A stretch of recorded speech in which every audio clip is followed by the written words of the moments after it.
Had it not been for my friend Chris convincing me to buy Risk of Rain 2, I likely would have turned an everlasting blind eye to this game. Risk of Rain 2 is a roguelike, a genre focused on random loot or gear, random level layouts, and permanent consequences.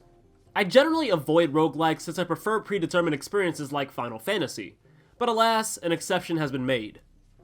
The main gist of Risk of Rain 2 is that a spaceship receives a distress beacon from an uncharted planet, but the shipmates note that the bioscanner isn't detecting any life. Somewhat reluctantly, the crew begins to investigate what's going on. The game kicks off with the player, or players, deciding which character to pick for their journey across the planet. Each character has their own pros and cons, and after experimenting with half of the roster, I've settled nicely into the mercenary and loaders playstyles.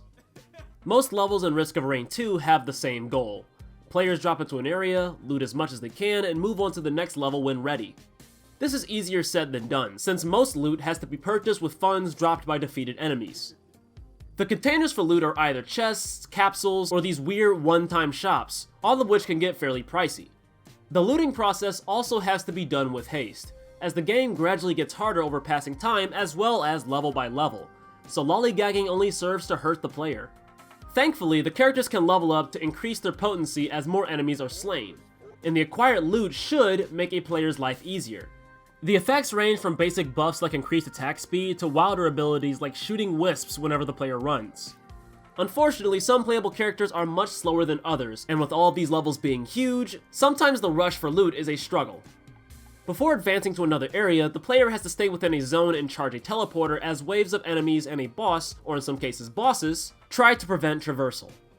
These bosses, and waves of enemies, act as a check for how prepared you are for the coming levels. Certain characters do better or worse depending on the boss in a given scenario, but it's not the end of the world if a boss counters a player's selected character. For instance, the mercenary is extremely fast, but he exclusively focuses on melee attacks, so bosses that can fly or excel in ranged combat have an advantage over the mercenary, but he can still pull his own weight, although creativity is often essential. While every game with combat variety is going to have some kind of meta, it's nice to know that Risk of Rain's roster has compensation for tight situations. And realistically, if the right gear is equipped and character levels are up to snuff, everything should turn out fine. Every once in a while, these newt altars show up.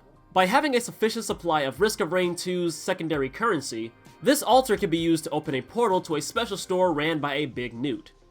This humongous newt offers an item converter and sells gear that usually has a great pro but a questionable con, and only accepts, newt bucks. I usually pass on his wares and item converter, but regardless, I still get to see one absolutely massive newt, so I'm still counting that as a win.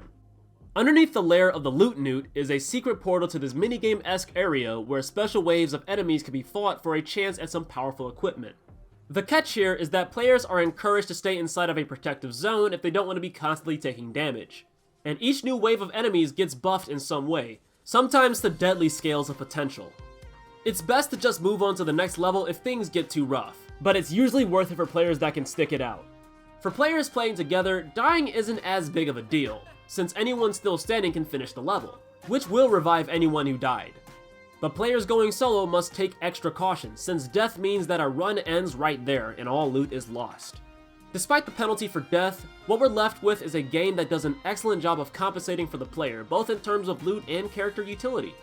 Frustrating as it can be, Risk of Rain 2 is well designed in such a way where I can usually pin the blame on myself for dying. With that said, I only have 2 complaints and a nitpick. My first issue is that with Risk of Rain 2 being a roguelike, players are at the mercy of the game's randomness. So this means it's entirely possible to have a run where a bunch of good loot is everywhere, or a run where the player gets mostly slammed with garbage or mid-tier gear. I've yet to have a run where everything I had was mediocre, but there's been some playthroughs that ran stale for quite a while. On the other end, my second recording session of this game had me get not 1, not 2, not 3, but 4 legendary pieces of gear, while Chris was left in the dust. The fluctuation of content is something I've always disliked about the roguelike genre regardless of how good the base game was. As for my second, and biggest gripe, I don't care for how the final boss was handled. I'll give a spoiler warning here, but a full run is only about 50 minutes, and not much is really being missed here.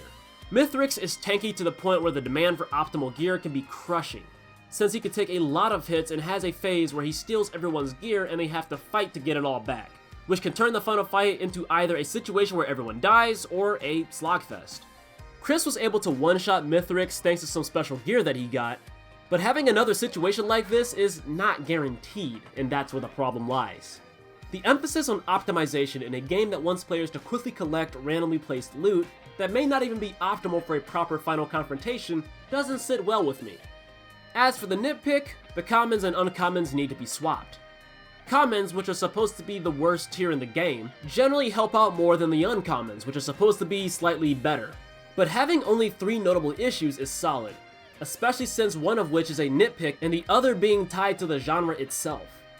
Seeing as the problem I dislike the most about this game, the final boss, lasts only 5 minutes of a 50-minute experience, it's safe to say that Risk of Rain 2 is still one banger of a time. Take it from someone who rarely plays roguelikes. Hey, thanks for watching the video. If you had a good time, clicking that like button helps other people on YouTube see me, and I'd be really grateful if you helped a brother out. If you're interested in more content from me, there's a nice and friendly subscribe button down below, and it'd touch my heart if you stuck around for some more. Be sure to follow me on Twitter if you like updates and questionable jokes, and I've got a Discord server that I'm always checking, so it's really easy to get in contact with me over there.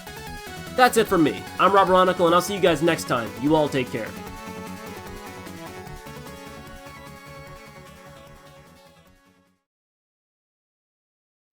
Alright, just say something. I just want to hear how it sounds.